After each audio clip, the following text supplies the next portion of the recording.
ইউক্রেনের রাজধানী কিয়েভে সম্প্রতি রাশিয়ার ড্রোন ও ক্ষেপণাস্ত্র হামলায় নিহতের সংখ্যা বেড়ে দাঁড়িয়েছে অন্তত ২৭ জনে। শহরের মেয়র এই হামলাকে কিয়েভের ওপর চালানো সবচেয়ে বড় হামলা বলে বর্ণনা করেছেন।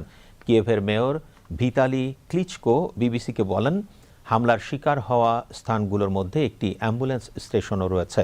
হামলার কয়েক ঘন্টা আগে ইউক্রেনের প্রেসিডেন্ট ভলোদিমির জেলেনস্কি সতর্ক করে বলেছিলেন, রাশিয়া বড় ধরনের হামলার প্রস্তুতি নিচ্ছে। এরপর হামলা শুরু হলে শহরের বেশ কয়েকটি এলাকা থেকে সাধারণ মানুষকে নিরাপদ স্থানে সরিয়ে নেওয়া হয়। কিয়েভের মেট্রো রেল কর্তৃপক্ষ জানিয়েছে, বুধবার রাতে ৪,৫০০ শিশু সহ প্রায় ৫২,৫০০ মানুষ মাটির নিচে স্টেশনগুলোতে আশ্রয় নিয়েছেন। সাম্প্রতিক বছরগুলোর মধ্যে এটি সেখানে সর্বোচ্চ আশ্রয়ের রেকর্ড। ক্রেমলিনের মুখপাত্র দিমিত্রি পেসকভ বৃহস্পতিবার সাংবাদিকদের বলেন, নিজেদের লক্ষ্য অর্জনের জন্য রাশিয়া কিয়েভ সরকারের উপর চাপ প্রয়োগ করা বজায় রাখবে।